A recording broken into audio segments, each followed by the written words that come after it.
E se no fim, o medo mais profundo não fosse morrer, e sim perceber que você passou a vida inteira tentando fazer tudo certo, mas quase nunca perguntou se aquilo era seu? Há um tipo de angústia que não nasce do fracasso. Nasce da suspeita de que vencemos em um jogo que nunca escolhemos jogar. Tolstói colocou essa ferida no centro de A Morte de Ivan Ilitch. Ele não nos apresenta Ivan pelo brilho de sua vida, mas pelo silêncio estranho que fica quando ela termina. Antes de sabermos quem ele foi, vemos o modo como o mundo reage à sua ausência. Seus colegas recebem a notícia, mas a primeira reação deles não é uma dor profunda. É um cálculo discreto. Quem ocupará seu cargo? Que mudança isso trará? Que formalidade precisará ser cumprida? Logo no início, Tolstói cria uma cena quase humilhante. Um homem que passou a vida buscando posição se transforma, depois de morto, em uma vaga possível, em uma conversa de conveniência, em um desconforto que os outros preferem atravessar depressa. A vida que ele tentou tornar respeitável não deixou ao redor dele uma presença profunda. Deixou pessoas tentando continuar o próprio caminho sem olhar demais para aquilo que sua morte denunciava. Mas o ponto mais perturbador da obra não está apenas na frieza dos outros. Está no que Ivan descobre antes de morrer. Quando a dor retira suas distrações, ele começa a suspeitar que sua vida talvez não tenha sido exatamente falsa. Talvez tenha sido algo ainda mais difícil de admitir, uma vida correta. Correta demais. Correta no cargo, na casa, nas conversas, nas escolhas, nos gestos e nas aparências. E ainda assim distante de algo essencial. Essa é a pergunta que atravessa toda a história. Como alguém pode fazer tudo como era preciso, e mesmo assim chegar ao fim sentindo que não viveu como deveria? Ivan não assusta porque é um homem raro. Ele assusta porque é reconhecível. Não há nele a grandeza de um herói trágico, nem a maldade evidente de um vilão. Há algo mais comum. Um homem que aprendeu a desejar aquilo que o mundo ensinava a admirar. Ele busca uma carreira respeitável. Torna-se juiz. Casa-se. Organiza uma casa. Constrói uma imagem. Move-se entre pessoas que sabem exatamente como se comportar. E tudo isso parece, à primeira vista, uma vida bem construída. Mas Tolstói não está interessado apenas no que Ivan conquistou. Ele está interessado no preço silencioso dessa construção. Há uma ironia profunda no fato de Ivan ser juiz. Ele passa a vida avaliando casos, aplicando regras, separando o aceitável do inaceitável, mas não examina a própria existência com a mesma coragem. Não consegue ficar sozinho diante de si. Sua vida se parece com uma sala bem decorada. Tudo no lugar. Nada escandaloso, nada fora da moldura. Mas um cômodo pode estar impecável e ainda assim não ser habitado. Pode haver ordem sem presença. Pode haver conforto sem intimidade. Pode haver sucesso sem verdade interior. Ivan não se perde no caos. Ele se perde dentro de uma ordem que todos aprovam. E talvez seja por isso que a obra incomoda tanto. Porque uma vida desmoronada chama a atenção. Mas uma vida vazia, quando se mantém elegante, quase nunca é interrompida. A mentira mais perigosa não é a que escandaliza, é a que parece maturidade. Muitas pessoas não abandonam a si mesmas de uma vez. Elas apenas aprendem a reduzir certas partes de si para caber melhor no ambiente. E pouco a pouco, a pessoa troca a presença por adequação. Não porque decidiu viver falsamente, mas porque foi ensinada a tratar a própria inquietação como algo que atrapalha. Com Ivan, essa mentira tem bons modos. Ela não grita, não faz escândalo, não aparece como pecado visível. Ela se esconde no gosto correto, na escolha conveniente, na distância emocional, na necessidade de parecer razoável. O terrível é que nada disso parece errado enquanto a vida continua funcionando. O mundo não acusa Ivan. Pelo contrário, o mundo confirma Ivan. E talvez esse seja o ponto mais sombrio. Às vezes, aquilo que nos afasta de nós mesmos é justamente aquilo pelo qual somos elogiados. A pergunta que Ivan evitou não desapareceu. Ela apenas esperou. Esperou no corpo. Esperou no silêncio. Esperou no instante em que nenhuma visita, nenhum cargo e nenhum objeto bonito pudesse responder por ele. A queda começa sem grandeza.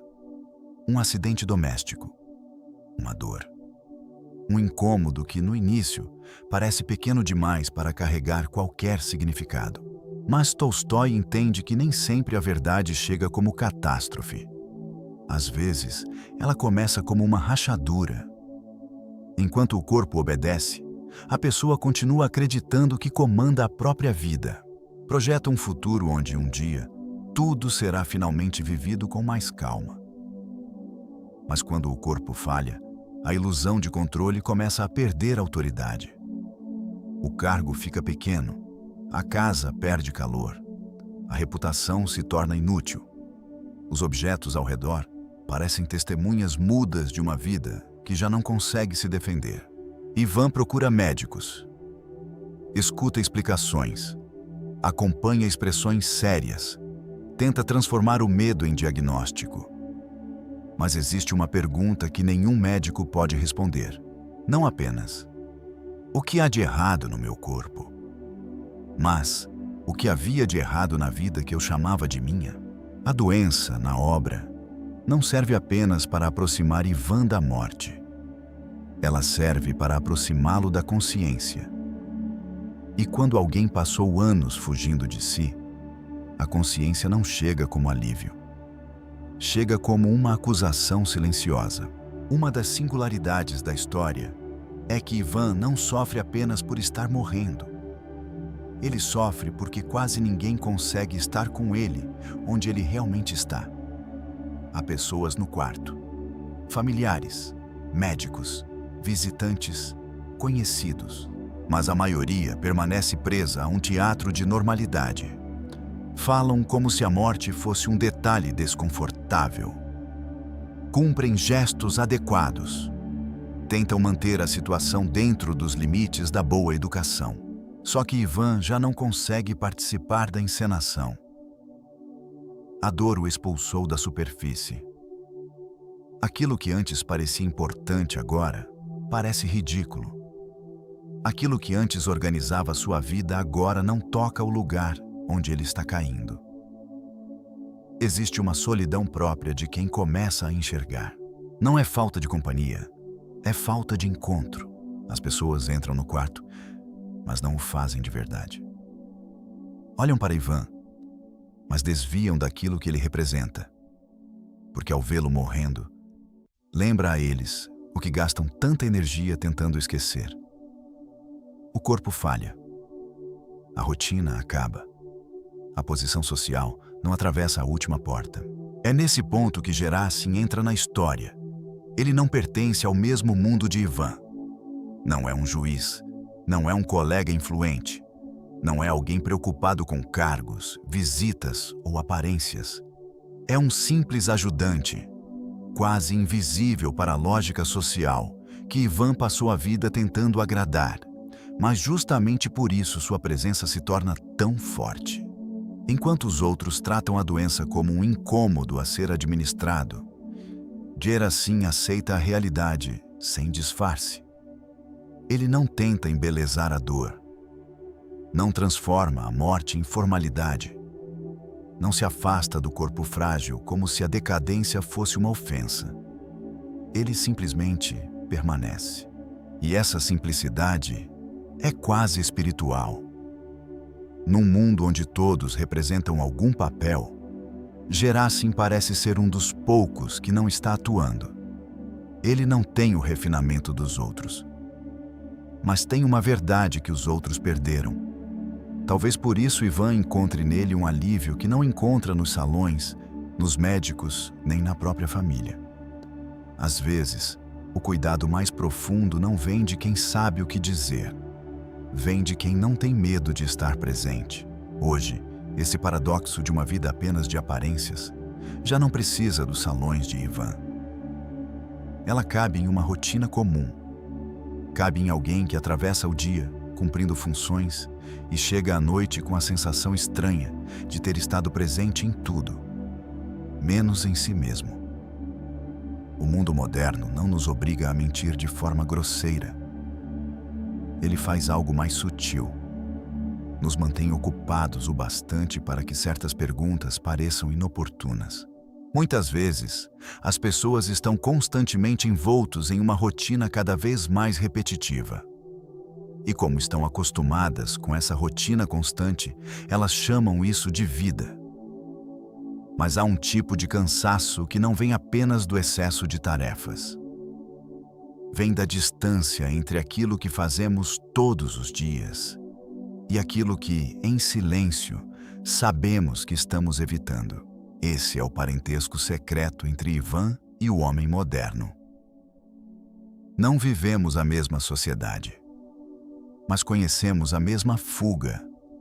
A fuga para dentro do dever, da imagem que queremos passar e das coisas que sempre deixamos para depois. O problema é que o depois parece infinito apenas enquanto a morte permanece abstrata. Quando uma perda, uma doença ou a simples passagem do tempo nos obriga a olhar, percebemos que o tempo não estava aguardando o momento certo. Ele estava apenas fluindo, de forma natural e constante. No fim, Ivan atravessa uma lucidez difícil. Não é uma iluminação tranquila. É uma verdade que chega como um baque para ele. E durante muito tempo, ele resiste a esse despertar, como se a morte estivesse cometendo um erro contra um homem que cumpriu todos os procedimentos. Mas então, do fundo de sua consciência, ele entende que talvez não precisasse ter sido tão politicamente correto, e sim mais inteiro com tudo o que fazia e verdadeiro com si mesmo sobre o que realmente o fazia bem. Esse despertar não devolve o tempo perdido que acomete Ivan, mas rompe a mentira que ele mesmo construiu por um longo tempo sobre sua vida. E, para Tolstói, isso importa. Porque mesmo no fim, quando quase tudo já foi retirado, ainda pode haver uma redenção capaz de trazer uma lucidez necessária. A morte não salva o passado de Ivan, mas revela aquilo que por muito tempo ele tentou esconder de si mesmo. E talvez, para quem ainda é capaz de escutar essa história antes que ela se torne a própria vida, essa revelação permaneça como um aviso. Não para viver com medo, mas para não esperar que a dor, um dia, nos obrigue a encarar a pergunta que já poderíamos fazer agora. No fim, a morte de Ivan Ilitch não nos pergunta apenas como vamos morrer. Pergunta que tipo de vida estamos defendendo com tanto esforço. Que partes de nós foram sacrificadas para manter uma imagem aceitável? E talvez o mais assustador não seja descobrir que a vida termina. Talvez seja perceber que uma vida também pode terminar antes da morte. Quando alguém se abandona para continuar sendo aprovado. Ivan não ficou preso ao século XIX. Ele retorna, silencioso, em cada vida que aprende a viver uma existência verdadeira, antes de se deixar seduzir pela máscara que a sociedade, que até mesmo o próprio ser humano, se impõe. Quando uma pessoa passa anos sendo aprovada por todos, enquanto perde, sem perceber, a própria intimidade consigo mesma. E talvez no fim, a pergunta mais terrível não seja: quanto tempo ainda me resta? Mas sim: em que momento eu comecei a desaparecer de mim sem que ninguém percebesse? Porque talvez uma vida não seja falsa apenas quando mente para os outros. Talvez ela se torne falsa quando se organiza tão perfeitamente por fora, que já não deixa nenhum espaço verdadeiro por dentro. E talvez viver, de verdade, não seja cumprir tudo o que esperavam de nós. Talvez seja impedir que a própria alma se transforme numa sala trancada, onde ninguém entra, nem mesmo nós. Se essa reflexão fez sentido para você, fique por aqui. Ainda há muito a ser pensado. Inscreva-se no canal para continuarmos juntos nessa jornada. Muito obrigado por assistir.